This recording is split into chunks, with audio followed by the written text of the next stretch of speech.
Okay, good morning. Uh, Thank you for subscribing. I hope na nakapag-subscribe na kayo at the same time na i-like niyo yung video. The purpose why I let you subscribe and like the video found in YouTube is for you to be aware of kung ano yung mga susunod pa nating lesson. Actually, this is a series of lesson regarding the grade 10 mathematics. Okay, so I hope you learned something about generates and pattern, and hopefully you will learn something for a new lesson for today. Okay, so shall we proceed? So our new lesson for today is we will going to talk about arithmetic sequence. Okay, so pag sinabi nating sequence sa the past lesson na meron tayo, it is more on specific detailed numbers that arrange. It's either in descending or ascending order. Okay, so pag sinabi nating arithmetic, usually this is connoted by more on merely the operation of addition and subtraction. Okay, so before we start, by the way, I'm Sir Mark Mojica, a grade 10 mathematics teacher, and I hope this lesson, marami tayong matutunan dito. Now, if my lesson is going too fast, sobrang bilis sa inyong pandinig, you can pause or you can repeat again by listening this video para maintindihan natin yung bawat concept na meron tayo. Shall we begin? So the first thing is we have to define first what is arithmetic sequence. So ano ba yung ibig sabihin nun? Okay? An arithmetic sequence is a sequence where each succeeding term is obtained by adding a fixed number. Okay? The fixed number is called the common difference, which is denoted as D to find the next term in arithmetic sequence. So here, just like generating patterns, so kailangan hanapin natin yung common difference na tinatawag dito. So the common difference in arithmetic sequence is very essential. So kung hindi natin makikita ang common difference, we cannot find the arithmetic sequence. We cannot find the next term of the sequence itself. So malaki pala ang tulong ni common difference dito. Okay? So, what is arithmetic sequence formula? Arithmetic sequence formula or the nth term, okay? Kapag sinabi natin formula or nth term, isa lang yan. So, this is a sub n is equal to a sub 1 plus n minus 1 multiplied by d. So, please take note of that. And I hope na itong formula na ito ay gagamitin natin all throughout this lesson. Okay? Don't worry kasi may mga times na gagawa tayo kung saan mapapadali lang tayo. Hindi tayo magiging komplikado. As much as I want na maintindihan nyo to in a simple manner, yun ang gagawin natin. Okay? So let's proceed. So let's discuss about the parts of arithmetic sequence. So a sub n, that is the last of the nth term. Okay, so yan yung pag nakita niyo last nth term kagad ang hinahanap. A sub 1, well, as we all know, that is the first term. N is the number of terms in a sequence. So kung ilan yung number dun sa sequence, yun yung n. And also, the special character na meron tayo dito sa arithmetic sequence is the common difference or stands or connoted with letter D. Okay? Shall we begin? So, let's have an example. Sabi nga nila, if there is a formula, the best way to test the formula is to have an example and to prove whether the formula is applicable or not. Okay? So, let's have example number 1. Sabi dito, determine the 10th term in the sequence. So, if you see this kind of questions, first thing is to identify what is being given. Okay?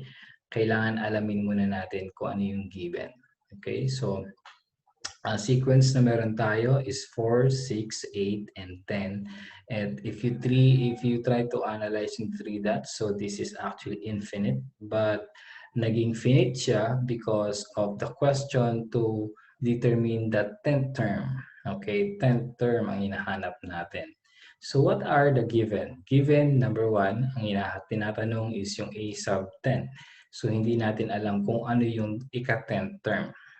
Okay, but the first sequence, so the first term is being given. So a sub 1, the first term is equal to 4. And if we try to analyze the common difference, di ba? 6 minus 4, 2, 8 minus 6, 2 pa rin, 10 minus 8, 2 pa rin. And n is equal to 10. So sinabi dito, bakit 10 yung n? Because we are referring to the 10th term. So yun ang isa sa mga clue na dapat natin tandaan dito. Okay? So shall we begin? Using the formula of arithmetic sequence, a sub n is equal to a sub 1 plus the quantity of n minus 1 multiplied by b. Okay? So, pag nakompleto na yung given, all you have to do is to substitute all. So, ganyan na mangyayari. So, yung a sub 10 natin, since we don't know kung ano ang value ng sequence na yun, equals natin sa 4, which is the first term, plus, and then you notice that the 10th term, yung hinahap natin, so that is 10 minus 1, and our common difference is 2. So, ganyan lang yon. So, 10 minus 1, gaya na sasabi ko, pag nakita ng parenthesis, dapat unahin muna natin isolve yung parenthesis before we do anything outside the parenthesis. So, 10 minus 1 is 9, kaya naging 9 times 2 plus 4. So, naging 18 plus 4. So, therefore, you have 4 plus 18, you have 22. So, the 10th term na meron tayo, dito sa sequence of 4, 6, 8, 10 is 22. Okay, so that is our answer for example number 1. I hope you got this one correctly. Okay, so let's proceed. Another example for arithmetic sequence. By the way, example natin dito is marami based on kung ano yung hinahanap. Usually kung ano hinahanap dun sa questions na nagre-raise para sa atin. Okay, so ito ginagawa ko dito. I'll try to define, I'll try to expose kung ano yung dapat ninyong gawin if ever pinapahanap sa atin yung mga parts ng arithmetic sequence. Okay, example number 2. Okay, find the first term if the common difference is equal to 2 and the 10th term is equal to 22. So dito, our given, hinahanap yung first term. Okay, hindi natin alam kung ano yung first term, but we do have the common difference of 2 and the n, which is equal to 10, at yung ating the last term, which is 22, ay given also. Okay, so let's have the given. Again, sabi ko, first term, di natin alam. The common difference, nandiyan dyan. Yung ating last term, which is 22, and n natin is equal to 10 is nandiyan dyan. So using, again, the formula of arithmetic sequence, we just simply substitute all. So meaning a sub 1, a sub n natin, which is 22. Notice, hindi ko na nilagay a sub 10 because we do have the value of a sub 10 already. So, lagyan mo na kagad dyan, 22. Is equal to a sub 1, we don't know yet, plus the quantity of 10 minus 1, multiply by 2. So, again, parenthesis, unahin natin, 9 times 2, that is 18. Notice here, 22 and 18. So, ang gagawin natin, we will going to transfer or subtract 18 both equation. Okay? Okay, so sinubtract na natin. Ang reason para matanggal natin yung 18 dito sa a sub 1 para maging solo na lang si a sub 1. So kung ano sinubtract natin on the right side of the equation, ganun din ang isasubtract natin on the left side of the equation. Okay, sorry. Okay, so ganyan lang yan. And then 22 minus 18, that is 4. So alam na natin that a sub 1 or the first term has the value of 4. Okay, so the first term is equal to 4. I hope na medyo nakakasunod-sunod kayo. Okay, so let's have example number 3. So find how many terms in the sequence if the common difference is equal to 2. So ano daw yun? How many terms in the sequence? So ilan daw yung terms ng sequence? given ang common difference, given ang first term, given ang last term. Yan. So ano yung ang magandang tanong dito is ano kaya tong term ng 22? Yan ang term eh. Kumbaga ano kaya hanggang ano kaya ang term si 22? Yan yung kumbaga in a layman's term pa. Okay, let's have the given. A sub 1 is equal to 4. Common difference is 2, a sub n, okay, notice 22 nilagay ko, but we don't know the value of n. So, solution, simple lang gagawin natin. Again, to use the formula of arithmetic sequence.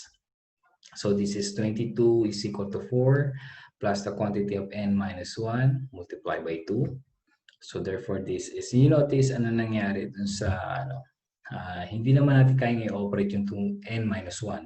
So what we do by substitution sa product ng polynomials na meron tayo, so we distribute 2 sa 2n and then sa negative 1. Kaya siya naging 2n minus 2. Okay? So ang ginawa natin ay tinranspose natin. Teka, ayun. Ang ginawa ko dito ay subtract muna negative 2 kay positive 4. Kaya naging 2 na lang siya. Plus 2n. And then I subtract both equation by negative 2 just to eliminate 2 dun sa 2 plus 2n. Okay? So, magiging sagot niyan, magiging 20 is equal to 2n. So, I'm going to eliminate 2 dun sa n para n na lang talaga because we are looking for the terms ng sequence. So, here, this is being divided. Notice, bakit 2? Kasi kung ano yung katabi ng n, yun ang ating magiging divisor. So, yun yung i-divide natin. So, 20 divided by 2 is equal to 2n over 2. So, ang magiging sagot natin ay 10. So, ang 10, ilang terms ang 22? Ika-10th term. So, there are 10 terms in the sequence. Ganun lang kasimple yan. Okay, I hope you get it correct. So shall we begin? Proceed, sorry. So let's have the last example, example number 4. Alam niyo na siguro yun. Find the common difference. The first term is equal to 4. And the 10th term is equal to 22. So let's find the given. Siyempre, a sub 1 is given, is equal to 4. Hindi natin alam si common difference, but ang ating 10th term has the value of 22. Siyempre, n is equal to 10 because we have the 10th term already. So using the formula ulit as our solution, and then substitute all. So meaning this is 22 plus 4, and then notice 10 minus 1. Since hinahanap natin yung common difference sa d, d lang talaga siya. Hindi natin lalagyan yan. Hanapin natin ang value ni d. Now, 22 is equal to 4. Notice 10 minus 1 is 9. So, this will serve now as 22. Kung ginawa ko lang dito sa 4, ay minus ko na lang sa kabila. Tinanggal ko na kagad dun sa 9D. Okay, so 22 minus 4 natin, this is 18, is equal to 9D. So, if I'm going to eliminate 9, I'm going to divide both sides by 9. So, ganyan na nangyari. 18 divided by 9 is equal to 9d divided by 9. So, therefore, ang common difference natin ay 2. Okay? So, yan lang yun. So, I hope that is clear to you. Madali lang naman siya. Siguro para mapamiliarize kayo, balik-balikan lang itong video nito para kung nalilito kayo on some part, balikan nyo lang din ang video. Try to save it in your phone. If you have your YouTube video, dun nyo ilagay sa watch list na meron tayo para pag meron kayong hindi maintindihan, balik-balikan nyo lang. Okay? So, how to determine if the sequence is arithmetic? Ito na. So, kasi hindi naman kasi lahat ng sequence we can conclude, arithmetic agad to. We have to determine, okay? So, the best solution siguro para sa akin, para ma-identify mo to, if there is a common difference is the sequence. Tatandaan nyo, arithmetic sequence rely only on the common difference. Okay? Basta pag sinabing arithmetic, matik yan na may common difference yan. Kung walang common difference, hindi yan arithmetic. Tatandaan nyo yan. Okay? So, arithmetic is equal to common difference, meaning without common difference, there is no arithmetic sequence. I hope that is clear. Okay? So, we try to find the common difference dito. So, simple lang ang formula. A sub n minus A sub n minus 1. So, dito, simple lang gagawin natin. Kung ano yung highest na sequence, isasubtract lang natin yung sa lowest to have a common difference. Now, para makita natin na common siya, we will do the same method sa lahat ng sequence dun sa loob. Okay? The same method. So, shall we begin? For example, you have 2, 5, 8, 11. Are they called arithmetic sequence? So, pag sinabi natin yes, well, hindi lang tayo basta-basta mag-yes, but we need to prove whether this one is true or not. Using this formula, D is equal to A sub n minus A quantity and sub n minus 1. So, let's do. So, 2 and 5, let's try to subtract this one. Okay. So, we have 5 minus 2, D is equal to 3. Let's have 5 and 8. So this is A sub 3 minus A sub 2. So this is 8 minus 5. We have also 3. And the last is 8 and 11. So we subtract this one, A sub 4 minus A sub 3. So therefore this is 11 minus 8. So this is also 3. If you notice na both of the difference ng in-between numbers na sequence has a common difference of 3. Therefore, this sequence 2, 5, 8, 11 is what we call arithmetic sequence. So may heart siya. Ibig sabihin, sapul. Okay? Now, try to have another example. So we have 2, 4, 8, 16. The same pattern na gagawin natin. Subtract natin ulit. 4 minus 2. So this is A sub 2 minus A sub 1. So 4 minus 2, that is equal to 2. The next is 4 and 8. So 8 minus 4. So A sub 3 minus A sub 2. So 8 minus 4, that is equal to 4. And the last, that is 16 and 8. So that is A sub 4 minus A sub 3. So that is 16 minus 8. Therefore, this is 8. Notice, ang difference ng 2 and 4 is 2. 4 and 8 is 4. 8 and 16 is 8. So meaning, hindi sila common. Walang common sa kanila. So therefore, this 2, 4, 8, 16 is not an arithmetic sequence. I hope na nasundan nyo ito ng tama. Okay? So hindi siya arithmetic sequence. It might be some other sequence term, pero matik na hindi siya arithmetic sequence. Okay? I hope na nakakasunod tayo. Okay. So, arithmetic means. So, pag sinabi nating arithmetic means, these are sequence or value na sequence na hahanapin natin within the two arithmetic means. So, meaning hahanapin natin dun sa dalawang sequence na yon, dun sa dalawang terms, nakapaloob siya sa gitna. For example, this one, find two arithmetic means between 2 and 8. I know some of you medyo hindi pa niya maintindihan kung anong ibig sabihin nito, but we will going to explain it by visualizing the problem. So let's try to visualize the problem. Paano nga ba yan? Okay, so let's have the first term, which is 2 and 8. Pero notice, sabi dito, 2 arithmetic means between. So ibig sabihin, nasa gitna ng 2 tsaka 8. So, gawa tayo ng dalawang line kasi sabi din dito 2 arithmetic means. So ano yung tawag sa 2 arithmetic means? This is A sub 2 and A sub 3. Now na na-visualize na natin ang problem, now we can find the given. Okay? So ang A sub 2 natin and A sub 3 natin, these are 2 arithmetic means. Okay? So that is very clearly naman siguro sa inyo. At you notice how many terms kaya meron tayo. So we have 4 terms in a sequence. Okay? So bakit 4 terms? We start with 2 and then A sub 2, A sub 3, and then 8. So that is 4 terms in a sequence. Okay? So ang given natin, A sub n muna, the formula na meron tayo.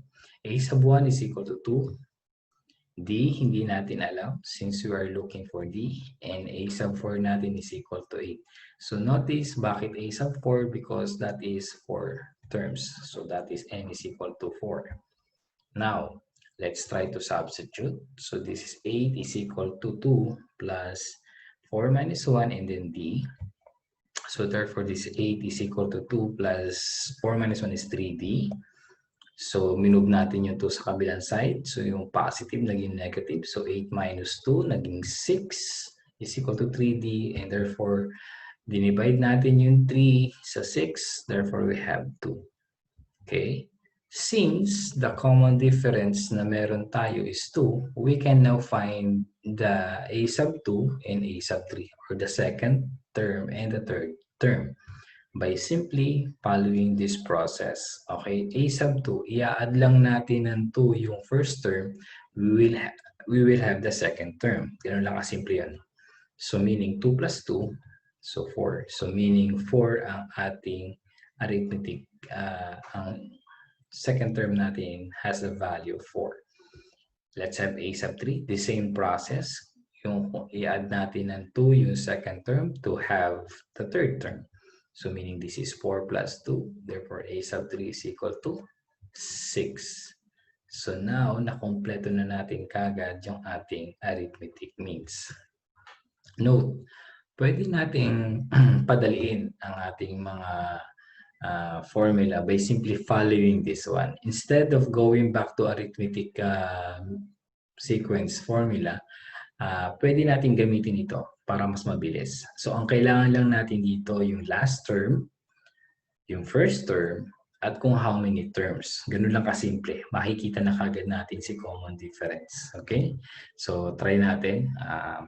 Kunin natin yung sample problem. So, kung may kanyang ka na, approach mo lang kagad yan, 8 minus 2, 4 minus 1. So that is 6, divide natin kay 3, at di natin is equal to 2.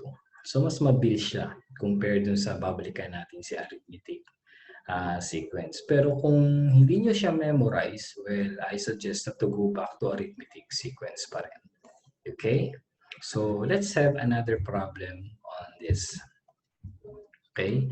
Find 3 arithmetic means between 2 and negative 10. So to medyo madali lang 2 and negative 10. Visualize the problem again, just like I told you. 2 and then negative 10. Pero notice we have 3 arithmetic means. Ibig sabihin tatlo ang hinahanap natin in between 2 and negative 10. So have 3 lines there para makita natin. Oops, nawala ito.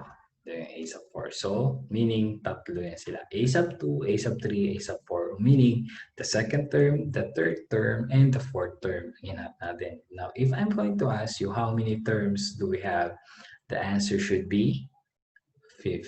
Ibig sabihin, 5. Okay? In 5 terms, meron tayo dyan. Okay? Let's have the given. By the way, the formula that we are going to use, try natin kung mas mabilis ito. Okay, A sub 1, hanapin muna natin. Okay, we have the first term. And since sabi ko nga kanina, we have 5 terms. And A sub 5 natin, or the fifth term natin, is negative 10 value. Okay, so D is equal to negative 10 minus 2. So 5 minus 1. So ating D is negative 12. Notice negative 10, negative 2. Tandaan nyo yan, paulit-ulit na tayo dito. So, kung sino dito hindi nakakaintindi niyan, ibig sabihin, medyo mahina pa yung foundation natin. Pero ito lang ang technique dyan. Pag nakita ka ng negative 10 tsaka negative 2, isipin mo yung utang. Umutang ka ng 10, tapos umutang ka ulit ng 2. Ilan ngayon yung utang mo? Di 12. Diba? So, negative 12. Ganyan lang. Kung medyo nahihirapan kayong mag-analyze. So, you can use different methods naman just to remember yung ating laws at ating mga procedure regarding same sign. Okay? So, negative 12 divided by natin kay 4. Therefore, we have negative 3. So, the common difference of arithmetic means between 2 and negative 10 is negative 3. Now, let's try to find kung ano yung mga arithmetic means na meron tayo doon in between 2 and negative 10. So D, since D is equal to negative 3, A sub 2, A sub 1 natin, ganun pa rin. So 2 plus 3. Notice, since plus and negative, hindi sila magkapareho. Matik yan na magiging subtraction siya. Okay? So 2 minus 3, therefore this is negative 1. A sub 3 natin is equal to A sub 2, ganun pa rin. So since negative 1 yung A sub 2 natin, so negative 1 plus negative 3. Again, hindi sila magkapareho, so yung positive negative magiging negative. So naging negative 1, negative 3, therefore ang ating third term is negative 4. The same also in finding the fourth term. Okay, ang A sub 3 natin is negative 4. Okay, so negative 4 plus and minus, again, this is subtraction. Negative 4, negative 3. So therefore, this is negative 7. Okay? So yan yung mga sagot na meron tayo. Okay? So madali lang, di ba? This is so easy. Kayang-kaya niyo yan. Okay. So since tapos na tayo sa lesson natin, I hope you learned something about how to use arithmetic sequence, how to find arithmetic means, what is the purpose or the importance of having the common difference. Now, if sobrang bilis ng aking lesson, gaya ng sinasabi ko on the last part, let's try to repeat. Okay, i-repeat lang natin itong video nito. Let's try to watch. Okay? Siyempre, yung iba, pag nag-repeat, pinahayaan lang. No? Pag nag-repeat ka, tingnan mo kung ano yung mga process ang mahina pag-aralan mo. At siyempre, pakinggan mo. Pakinggan mo kung yung mga sinasabi kong tips and techniques so that mathematics will be more easier and lighter on your part. And also, wag na wag ninyong kalimutang subukan lahat ng mga concept na meron tayo. Tatandaan niyo, mathematics is not as easy as simply watch and listen and then you learn something. No, you have to apply it. You have to try it to yourself. Kung makukuha nyo ng tama, well, that's the right time siguro na you can say to yourself na naintindihan mo to. Okay? Mathematics more on exercise. Okay? So, hindi siya simply upo ka lang at makikinig at so on and so forth. Okay.